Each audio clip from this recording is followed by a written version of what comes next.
Karena kamu telah mencapai titik ini, setidaknya ini kelas 2. Namun, sejauh ini yang bersangkutan, itu hanya kelas 2.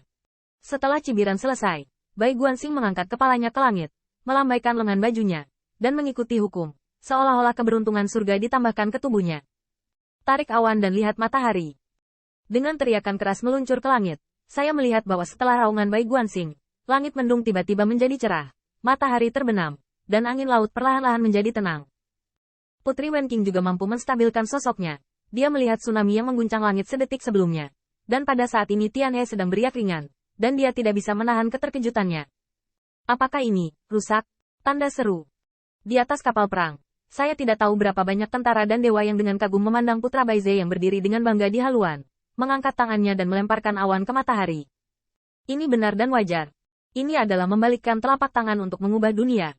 Dengan teriakan keras dan gelombang lengan baju, awan gelap dan gelombang kekerasan yang cukup untuk menjungkir balikkan kapal perang kekaisaran semuanya menjadi tenang.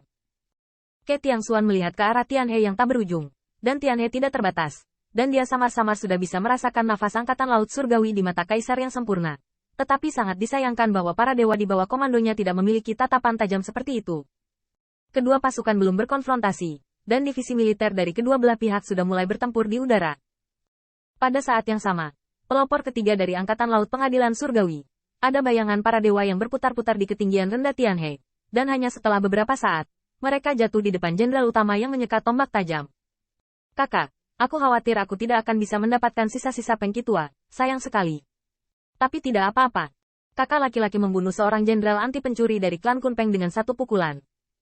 Dengan eksploitasi militer kakak, saatnya untuk bangkit lagi. Seolah-olah hubungan antara jenderal ini dan rekan-rekannya sangat dekat. Mereka semua sepadan dengan saudara laki-laki, dan seorang jenderal bahkan lebih bersiap-siap. Kakak, izinkan saya mengatakan, Anda melamar untuk menjaga kapal utama. Meskipun kapal utama sedang bertugas, tidak ada 1 juta tentara yang bisa kau dominasi. Dan bahkan ketika menyangkut kapal utama, kakak tertua harus berurusan dengan para jenderal. Tapi kakak laki-laki tertua akan bisa melihat para jenderal di masa depan. Letnan ini tampaknya sangat pintar. Kapal utama tempat Jenderal Shen berada, adalah benteng angkatan laut Tianting.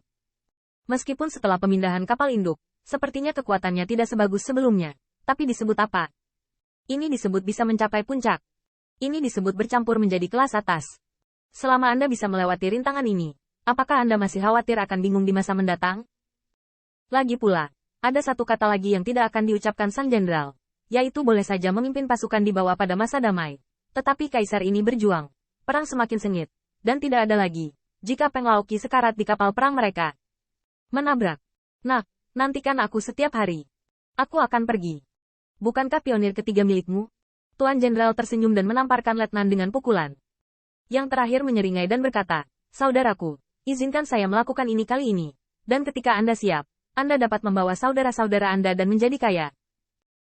Jenderal utama memegang pistol perang dan merenung beberapa saat sebelum dia menunjukkan keseriusannya. Oke, setelah aku menyelesaikan pertempuran ini, aku akan memohon kepada jenderal. Namun, begitu suara itu jatuh, giok harta komunikasi di tangan tuannya bersinar. Dan ketika dia mengambilnya, senyumnya membeku. Hanya dalam beberapa napas, senyumnya berubah dari kaku dari suram menjadi tegas. Semua kapal perang mematuhi perintah. Lepaskan ranjau. Dia mengalihkan pandangannya dengan cerah. Saudaraku, di mana saya harus meletakkannya? Letakkan di bawah kaki kita. Begitu perintah seperti itu keluar, seluruh pionir ketiga membisu.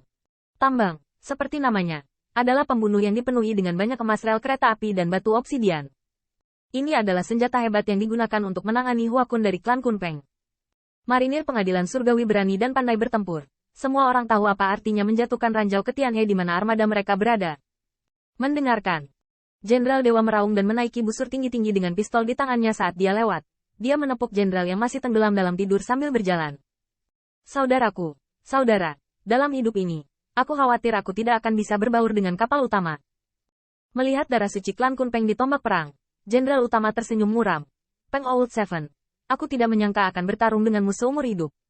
Kita akan mati dalam 1 hari. Hanya saja, sebelum aku mati, aku bisa membunuh beberapa anti pencuri lagi untuk membalas kasih karunia Tuhan. Pelopor ketiga hanyalah salah satu dari lusinan armada angkatan laut surgawi, dan komandan terkuat tidak ada di alam Daohua. Melihat alam surga kaisar yang besar ini, tidak ada gunanya disebutkan. Pada saat yang sama, Bai Guanxing melambaikan lengan bajunya lagi, dan armada suku Kaisar Ke sekali lagi melawan angin dan ombak, berlari kencang di atas Tianhe. Tapi Bai Guanxing mengangkat kepalanya dan melihat awan gelap yang tersebar di atas langit. Tapi tiba-tiba suaranya menjadi dingin. Apakah aku membiarkanmu pergi? Pergi dengan. Bai Guanxing melambaikan lengan bajunya lagi, dan melihat awan gelap yang telah tertiup, secara bertahap bergerak menuju arah armada suku Kaisar Ke. Sesuaikan formasi pertempuran. Masukkan postur pertahanan. Semua kapal barakuda ditarik. Tidak perlu pengintaian. Klan Kaisar Ke ada di sini untuk kita. Semua busur dewa terisi penuh. Haruskah aku mengajarimu kemana harus membidik? Pada saat yang sama, pelopor pertama dan kedua dari Tianting Navy meneriakkan perintah militer. Lusinan kapal dewa terus berubah di Tianhe. Ombak menghantam kapal perang, dan suara kapal perang yang merobek ombak bergema. Namun, pada saat ini, Jenderal Ilahi yang terus-menerus memimpin armada tiba-tiba mengerutkan kening. Dia mendongak dan melihat bahwa pada suatu titik ketika cuaca telah berubah, sepetak awan gelap melayang ke arah mereka. Brengsek. Awan gelap menghantam, dan aku tidak tahu angin apa yang dipinjamnya. Dalam sekejap, ia melayang di atas kepala dua armada pelopor utama. Tiba-tiba, tetesan hujan jatuh dan mendarat di helm jenderal utama. Mendesis. Badai dahsyat bukanlah apa-apa bagi divisi elit Angkatan Laut Pengadilan Surgawi. Namun, suara menusuk telinga yang tampaknya rusak berasal dari helm, tetapi Jenderal Dewa tertegun. Dia mengangkat tangannya dan menyentuh helm. Awan gelap itu turun hujan. Ledakan. Tanda seru. Tiba-tiba, tsunami tiba-tiba naik, dan kapal perang tersapu ke sana kemari. Komandan utama memiliki basis kultivasi yang luar biasa, dan tubuhnya menjadi stabil. Namun, pemandangan di depannya membuatnya tertegun. Saya melihat hujan deras turun dari langit, dan hujan lebat itu turun seperti racun hujan asam. Dalam sekejap, itu membuat lubang-lubang padat di dek kapal terkorosi. Kulit penguasa surga tiba-tiba berubah. Anda harus tahu bahwa kapal perang angkatan laut semuanya emas dan besi, dan bahkan banyak tulang yang kuat digunakan untuk menopang lunas kapal perang. Dan sebuah kapal perang biasa tingginya ratusan kaki dan luar biasa, bisa dibayangkan betapa mahalnya untuk membangunnya. Ini juga alasan mengapa perang kaisar cukup membuat kaisar surga bergetar. Setiap nafas perang kaisar membakar warisan kaisar. Beberapa kaisar yang cukup kuat untuk mengendalikan seluruh dunia dapat menghancurkan lubang tanpa dasar seperti itu.